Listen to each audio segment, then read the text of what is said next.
Assalamualaikum warahmatullahi wabarakatuh. Perkenalkan, nama saya Vika Yuniar Manurung. Nah, pada kesempatan kali ini saya akan membahas materi tentang penggunaan integral dan hampiran integral tak tentu. Baiklah, tidak usah berlama-lama lagi, langsung saja kita masuk ke materi, yaitu hampiran integral tak tentu. Hampiran integral tak tentu, apa sih integral tak tentu itu? Nah, integral tak tentu merupakan bentuk integral yang variabel integrasinya tidak memiliki batasan, sehingga integrasi dari sebuah fungsi akan menghasilkan banyak kemungkinan dan hanya dinyatakan sebagai penyelesaian umum. Nah, perhatikan contoh turunan-turunan dalam fungsi aljabar berikut. Nah, di situ ada contoh yang pertama, turunan dari fungsi aljabar, di mana y sama dengan x pangkat 3. Nah, turunan dari y sama dengan x pangkat 3 adalah y aksen sama dengan 3x pangkat 2. Dari mana 3x pangkat 2-nya? Nah, kita harus mengetahui dahulu sifat-sifat integral. Nah, dari y sama dengan x pangkat 3, kita menggunakan sifat yang dimana pangkat dikalikan ke depan dan pangkat dikurang 1. Maka x pangkat 3 menjadi 3x pangkat 2. Kenapa 3x pangkat 2? Karena 3 dikalikan ke depan menjadi 3x, pangkat 3 dikurang 1 menjadi pangkat 2, maka 3x pangkat 2. Untuk contoh yang kedua, turunan dari fungsi aljabar y sama dengan x pangkat 3 ditambah 8. Nah, turunannya itu 3x pangkat 2. Kenapa bisa 3x pangkat 2? Karena x pangkat 3. 3-nya kita kalikan ke depan lagi menjadi 3x. Nah, pangkat 3 itu dikurang 1 menjadi 3x pangkat 2. Nah, turunan dari 8 itu 0, maka 3x pangkat 2 ditambah 0 sama dengan tetap 3x pangkat 2. Nah, begitu juga selanjutnya. Lanjut, seperti yang sudah kita pelajari dalam materi turunan, variabel dalam suatu fungsi mengalami penurunan pangkat, maka hasil integral dari turunan tersebut dapat kita tuliskan, di mana fx sama dengan y sama dengan x pangkat 3 ditambah c. Nah, dengan notasi c, bisa berapapun. Notasi C ini disebut sebagai konstanta integral. Integral tak tentu dari suatu fungsi dinotasikan sebagai integral fx dikali dx. Nah, selanjutnya, ini termasuk pembuktian rumus ya kan? Dari integral fx dx. Selanjutnya, integral fx dx sama dengan fx ditambah c. Kenapa? Karena dx itu sama dengan c, di mana c itu tadi dikatakan notasi integral sebagai konstanta. Nah, selanjutnya itu d per dx dikali a per n tambah 1 dikali x pangkat n ditambah 1 sama dengan ax pangkat n. Selanjutnya, integral ax pangkat n dx sama dengan a per n ditambah 1x pangkat n tambah 1 ditambah c. Masuk kita ke aturan dan rumus dasar. Nah, di sini ada rumus-rumus dasar integral tak tentu. Yang pertama itu integral d per dx dikali fx dx. Atau sama dengan, atau bisa kita sebut ekuivalen, fx ditambah c. Rumus yang kedua yaitu integral u ditambah v dikali dx sama dengan integral u dx ditambah integral v dx. U dan V fungsi dari X. Yang ketiga, integral AU dx sama dengan A integral U dx. Yang keempat, integral U pangkat N du sama dengan U pangkat N ditambah 1 per N ditambah 1 ditambah C, dengan N tidak sama dengan min 1. Yang kelima, yaitu integral du per U sama dengan nilai mutlak N dikali nilai mutlak U ditambah C. Yang kedua, integral AA. Nah, di dalam integral tak tentu itu ada beberapa bagiannya. Yang pertama itu integral tak tentu fungsi aljabar. Nah, di integral tak tentu fungsi aljabar itu pun ada beberapa bagian lagi. Nah, yang pertama itu integral tak tentu suatu konstanta. Nah, jika fungsi yang akan diintegralkan atau integran tidak mengandung variabel atau hanya berupa konstanta, maka hasil integralnya akan mengikuti rumus dasar. Nah, rumus dasarnya itu integral k dikali dx sama dengan kx ditambah c. di mana K itu konstanta, C itu tetapan integrasi, dan DX itu variabel integrasi. Nah, di situ ada contoh, tentukan hasil dari integral 5 DX. Nah, kita ngikutin rumus. Rumusnya tadi integral K DX sama dengan K ditambah C. Maka kita tentukan K-nya itu 5, DX-nya tetap, sama dengan, berarti ini hasilnya ya, sama dengan, konstantanya tadi kan 5, itu K, maka kita kalikan KX ditambah C. Nah, seperti itu rumus dasarnya. Yang kedua yaitu integral tak tentu fungsi pangkat. Jika integran berbentuk fungsi pangkat, maka hasil integralnya dapat dicari dengan rumus dasar sebagai berikut. Nah, kalau fungsi pangkat itu berarti variabel X-nya itu mempunyai pangkat, ya kan? Berarti integral X pangkat N dx sama dengan 1 per N ditambah 1 dikali X pangkat N ditambah 1 ditambah C. Dengan X pangkat N adalah bilangan atau fungsi pangkatnya, dan N adalah pangkat dari variabel X, dan C tetapan integrasi. Nah, di situ ada contoh, tentukan hasil dari integral X pangkat 4 dx. Maka kita masukkan ke rumus, integral X pangkat 4 dx sama dengan 1 per N-nya itu 4 ya, karena N itu kan pangkat dari variabel. Nah, kita lihat pangkat dari yang kita cari itu kan 4, maka 4 ditambah 1. X pangkat 4 tambah 1 ditambah C. Maka integral X pangkat 4 dx sama dengan 1 per 4 tambah 1, 5. Maka X 4 tambah 1, 5 juga, ditambah C. Maka hasilnya integral X pangkat 4 dx sama dengan 1 per 5X pangkat 5 ditambah C. Nah, yang ketiga itu ada integral tak tentu konstanta dikali fungsi atau konstanta dikali fungsi pangkat. Rumus yang pertama itu integral K fx dx sama dengan K integral fx dx. Itu untuk yang tidak menggunakan fungsi pangkat ya. Nah, yang kedua, rumus kedua ini menggunakan fungsi pangkat, di mana integral K dikali X pangkat N dx sama dengan K 1 per N ditambah 1 dikali X N tambah 1 ditambah C.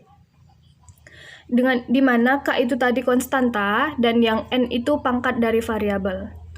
Nah, di sini ada contoh soal, tentukan hasil dari integral 4X pangkat 3 dx.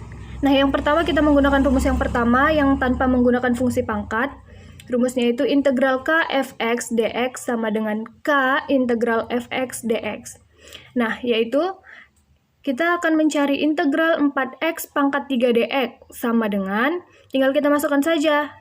K itu konstanta, berarti konstanta dari variabel X adalah 4. Maka kita tulis 4, tulis integral, kita tulis X-nya, maka X pangkat 3, turunkan dx-nya. Nah, selanjutnya itu menggunakan fungsi pangkat, di mana integral 4x pangkat 3 dx sama dengan, maaf itu ada salah pengetikan, di mana 4 dikali 1 per 3 tambah 1, x, 3 tambah 1 tambah c. Maka 4x pangkat 3 dx sama dengan 1 kali 4 hasilnya 4 per 3 tambah 1 hasilnya 4, maka 4 per 4 X pangkat 3 tambah 1 4, maka X pangkat 4 ditambah C. Maka integral 4X pangkat 3 dx sama dengan X pangkat 4 ditambah C. Kita lanjut yaitu integral tak tentu penjumlahan fungsi. Nah, di sini ada yang notasinya itu penjumlahan, ada yang pengurangan juga. Nah, yang pertama ini untuk yang penjumlahan, integral fx ditambah gx dx sama dengan integral fx dx ditambah integral gx dx. Nah, kalau penjumlahan itu di mana ada fx dan gx, integralnya itu kita pisah baru kita jumlahkan. Yang kedua itu untuk pengurangan, integral fx dikurang gx dx. Nah, ini juga kita pisah dari integral fx dx dikurang gx dikurang integral gx dx. Dengan keterangan yang pertama fx adalah fungsi pertama variabel x dan gx itu fungsi keduanya. Nah, di sini ada contoh lagi tuh.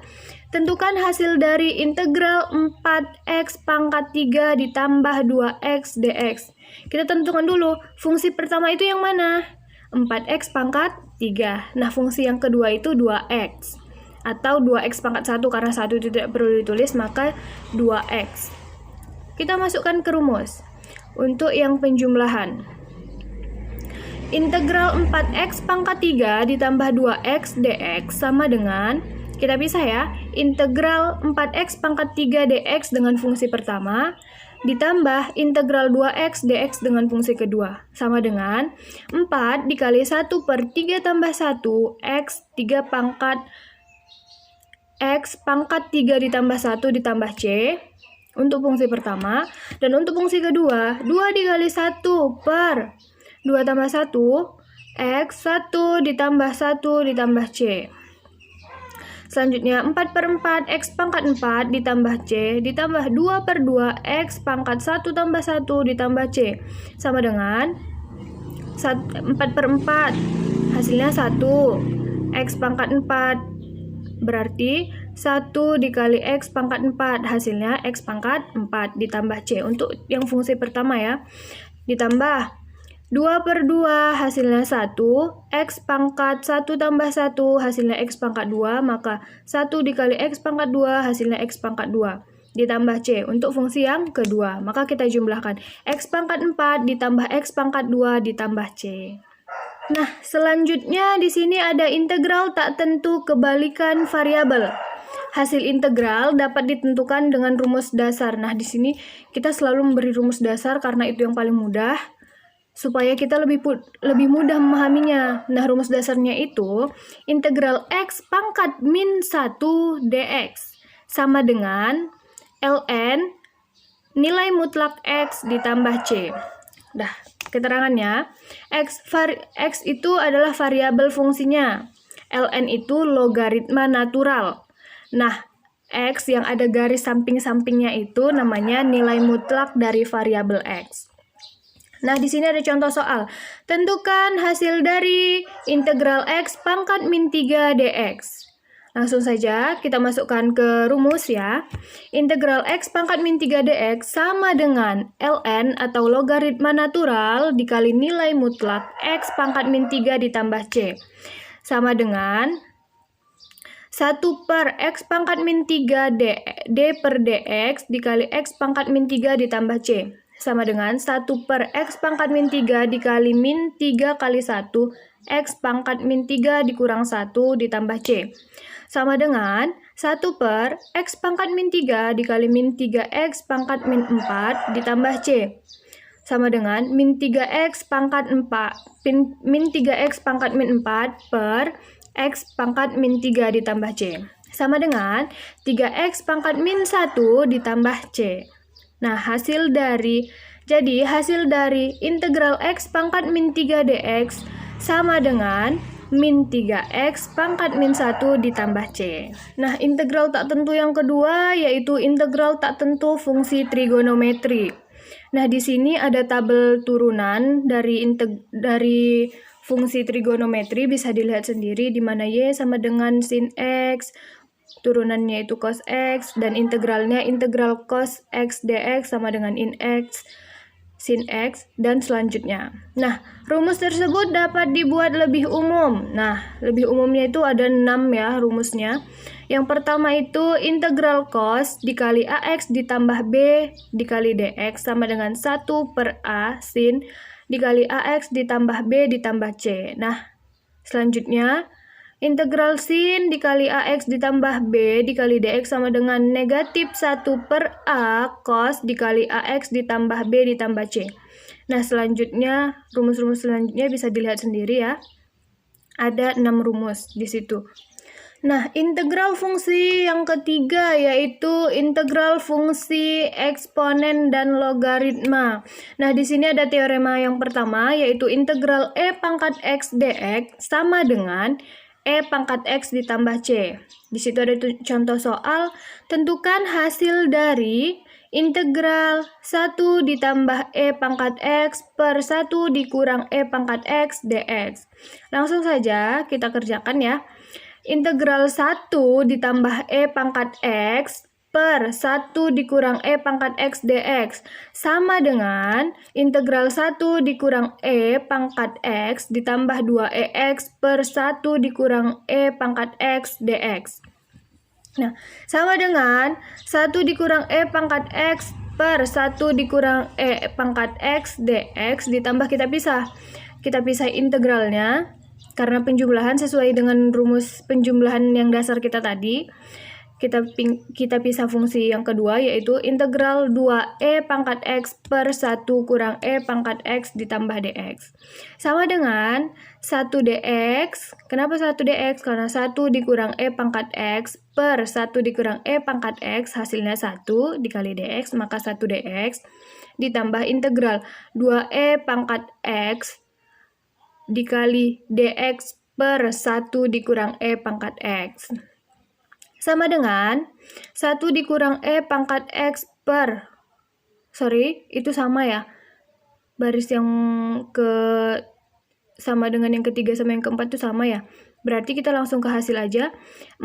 Sama dengan X dikurang 2 ln atau logaritma natural dikali nilai mutlak 1 dikurang E pangkat X ditambah C. Nah, masuk kita ke teorema yang kedua. Teorema yang kedua yaitu integral A pangkat X dx sama dengan A pangkat X per ln kali A ditambah C, di mana A lebih besar dari 0 dan A tidak sama dengan 1. Nah, contoh soalnya, tentukan hasil dari integral 5 pangkat 10x ln 5. Langsung saja kita kerjakan. Integral 5 pangkat 10x ln 5 dx sama dengan integral 5 pangkat 10x ln 5 d. X-nya kita ganti menjadi 10 pangkat kita ganti menjadi 10x per 10. Sama dengan 1 per 10 dikali 5 pangkat 10x ditambah C. Nah, di sini ada teorema yang ketiga, yaitu integral 1 per x log x dx sama dengan log x ditambah C. Oke, contoh soalnya, tentukan hasil dari integral 1 per x ditambah 1 log e dx. Nah, langsung saja, integral 1 per x ditambah 1 log e dx sama dengan integral 1 per x ditambah 1 log e d. X-nya kita ganti menjadi x ditambah 1. Maka hasilnya log x tambah 1 ditambah C. Nah, integral tak tentu yang ketiga yaitu integral fungsi parsial, di mana jika aturan substitusi digunakan untuk menyelesaikan integral yang berkaitan dengan aturan rantai, maka untuk menyelesaikan integralnya kita menggunakan rumus sebagai berikut. Tapi kita pakai pemisalan ya, misal UV, di mana U dan V differentiable terhadap X. Nah, masuk saja kita ke rumusnya. Maka dy per dx sama dengan U dikali dv ya, dv per dx ditambah V du per dx. Ini kita pembuktian rumus nih. D dikali, untuk mendapatkan rumusnya kita harus menggunakan pembuktian, di mana D dikali UV per dx sama dengan U dikali dV per dx ditambah V dikali du per dx. Maka duV sama dengan U dV ditambah V du. Maka integral duV sama dengan integral U dV ditambah integral U ditambah integral V du. Nah, berarti rumus yang kita gunakan itu integral UV sama dengan integral UdV ditambah integral V du. Nah, di sini ada contoh soal. Tentukan hasil dari integral X cos X. Nah, misalkan U-nya itu X, berarti du sama dengan dx. dv sama dengan cos dx, berarti integral dv sama dengan integral cos dx, di mana V sama dengan di mana V sama dengan sin X. Rumus integrasi parsial memberikan Rumusnya yaitu tadi integral UV sama dengan integral U dV ditambah integral V du. Nah, langsung saja kita masukkan. Integral X cos dx sama dengan integral X dikali cos X dx sama dengan X sin X dikurang integral sin X dx. Maka hasilnya X sin X ditambah cos X ditambah C. Nah, kalau di sini ini masih mudah ya, karena kita tinggal masukkan saja. Yang penting kita udah mengetahui mana U, mana DU, mana DX, mana DV, dan mana V. Setelah kita mengetahui, maka kita akan lebih mudah mengerjakan untuk soal yang integral fungsi parsial ini. Nah, selanjutnya tadi kan kalau di materi kita akan membahas tentang penggunaan integral dan hampiran integral tak tentu ya kan. Nah, sekarang kita masuk nih materinya, penggunaan integral. Nah, yang pertama, integral itu digunakan untuk menghitung luas daerah bidang datar. Nah, untuk menghitung luas daerah bidang datar, yang pertama itu daerah di atas sumbu X. Ada juga yang di bawah sumbu X, nanti kita pelajari sama-sama. Untuk daerah di atas sumbu X yaitu jika luas daerah yang terletak di atas sumbu X dengan dibatasi oleh kurva Y sama dengan Fx dan F kontinu pada selang X lebih besar dari A dan lebih kecil dari B. Maka, nah di sini ada rumus AR sama dengan integral dengan batas atas B dan batas bawah A dikali Fx dx. Nah di situ ada gambar. Rumus di atas digunakan untuk mencari luas daerah yang berada di atas sumbu X atau positif. Nah, untuk yang di bawah sumbu X itu berarti negatif ya. Berarti rumusnya AX sama dengan negatif integral dengan batas atas B dan batas bawah A dikali Fx dx. Nah, masuk kita ke contoh soal. Supaya kita lebih paham ya. Kita beri contoh. Tentukan luas daerah R yang dibatasi oleh Y sama dengan X pangkat 3 dikurang 3X pangkat 2 dikurang X ditambah 3.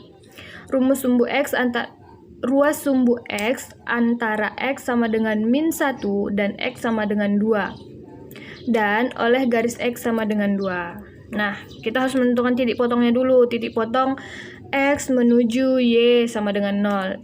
Nah, kita sudah mengetahui titik potongnya itu X pangkat 2 dikurang 2X dikurang 3. Maka X dikurang 3 ini namanya kita pemfaktoran ya, pemfaktoran. Maka X dikurang 3 dikali X ditambah 1. Maka X sama dengan 3 dan X sama dengan min 1 atau X sama dengan 1. Nah, titik potong untuk Y menuju X sama dengan 0. Y sama dengan 0 pangkat 3 dikurang 3 kali 0 pangkat 2 dikurang 0 tambah 3. Maka Y sama dengan 3. Nah, kalau bingung kenapa Y-nya itu 0, karena kan kita sudah mengetahui ya dari titik potong yang pertama itu Y-nya itu 0.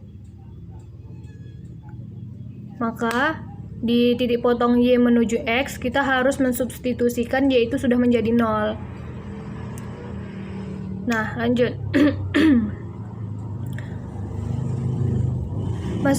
Kita masukkan ke rumus AR sama dengan integral dengan batas atasnya itu 1 dan batas bawahnya itu min 1 dikali X pangkat 3 dikurang 3X pangkat 2 dikurang X ditambah 3 dx dikurang integral dengan batas atas 2 dan batas bawah 1 dikali X pangkat 3 dikurang 3X pangkat 2 dikurang X ditambah 3 dx.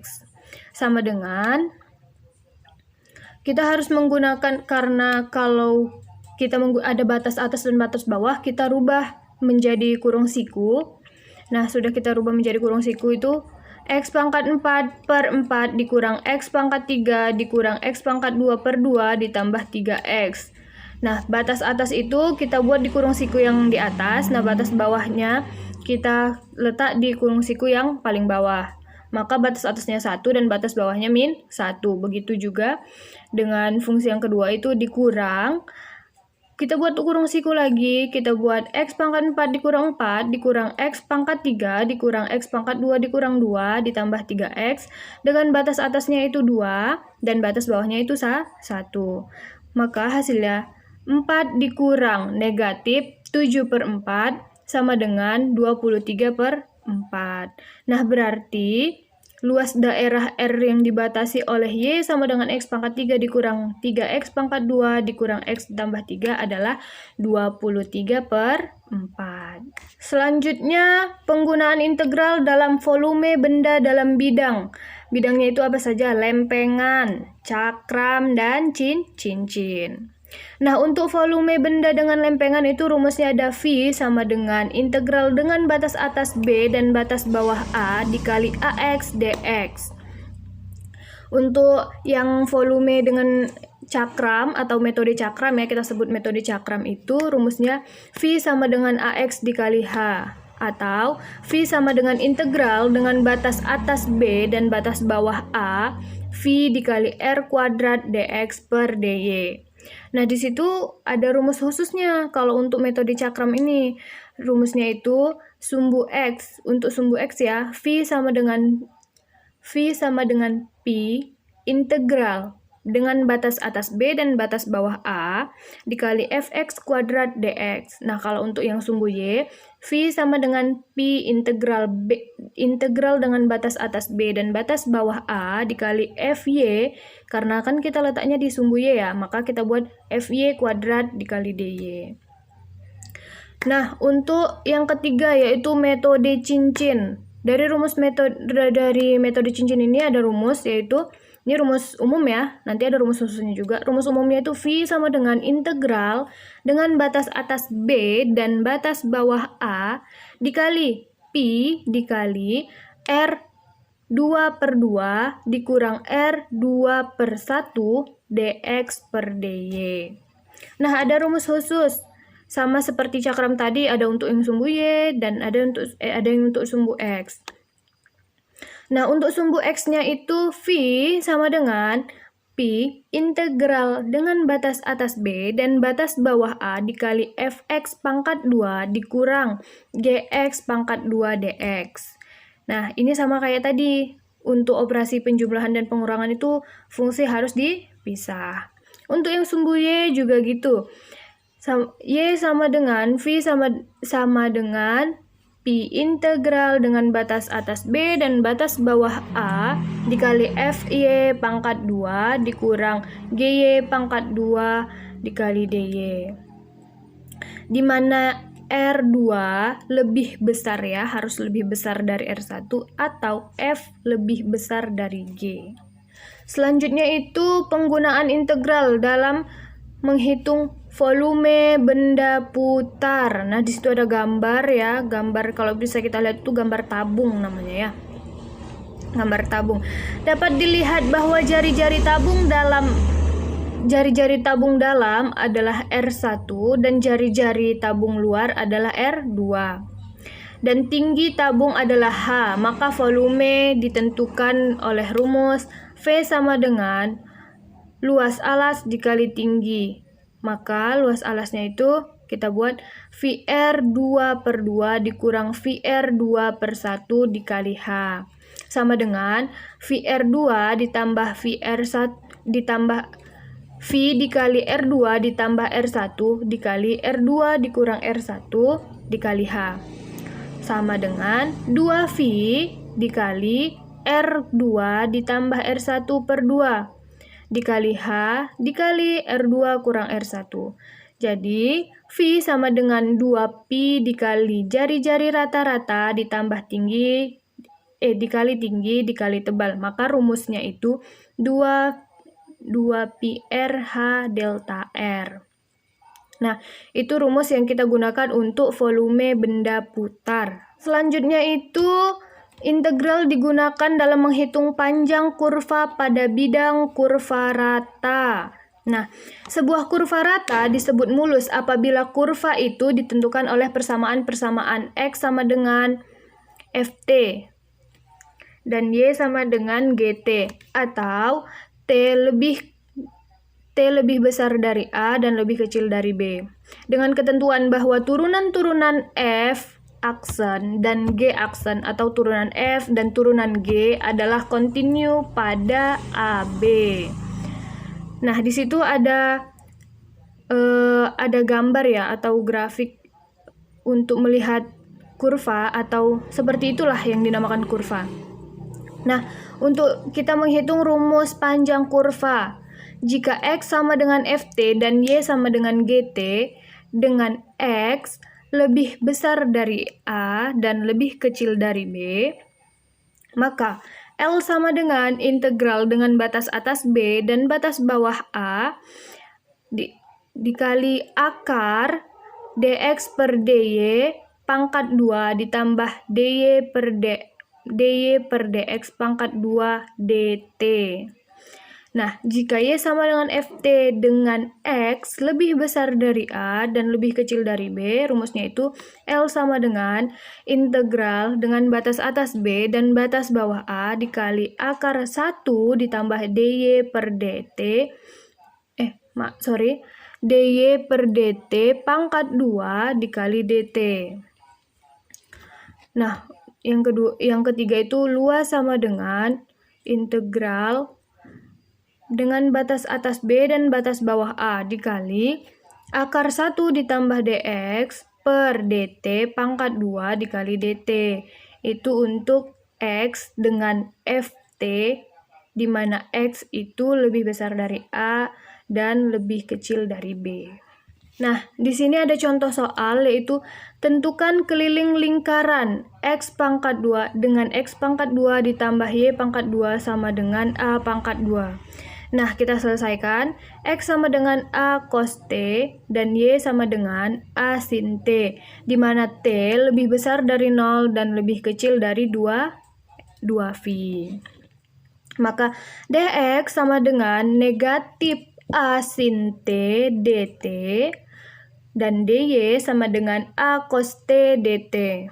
Masuk saja kita ke rumus dengan rumus L sama dengan integral dengan batas atasnya itu 2V. Karena apa? Karena tadi kan kita tentukan bahwa T-nya itu tidak boleh lebih besar dari dari 2V. Dan T itu tidak boleh lebih kecil dari 0. Maka batas atasnya itu 2V dan batas bawahnya itu 0. Dikali akar negatif A sin T kuadrat ditambah A cos T kuadrat dt. Sama dengan integral dengan batas atas 2V dan batas atas 0 dikali akar A kuadrat sin kuadrat T ditambah A kuadrat sin kuadrat T dt. Sama dengan integral dengan batas atas 2V dan batas atas 0 dikali akar A kuadrat dikali sin kuadrat T ditambah cos kuadrat T dt. Nah, integral 2V, integral dengan batas atas 2V dan batas bawah 0 dikali akar A kuadrat dikali 1T. Sama dengan, nah tadi kan udah dijelasin tuh kalau dianya punya batas atas dan batas bawah itu untuk membuat bentuk umumnya kita buat menggunakan kurung siku ya. Maka kurung siku AT tutup kurung siku dengan batas atas itu 2V, berarti 2V-nya di atas dan batas bawah 0, 0-nya di bawah, sama dengan 2VA. Maka keliling lingkaran dengan X kuadrat tambah Y kuadrat sama dengan A kuadrat itu adalah 2VA. Nah, baiklah, mungkin hanya ini yang dapat saya sampaikan. Semoga bermanfaat. Lebih dan kurang saya mohon maaf. Wabillahi taufiq wal hidayah. Assalamualaikum warahmatullahi wabarakatuh.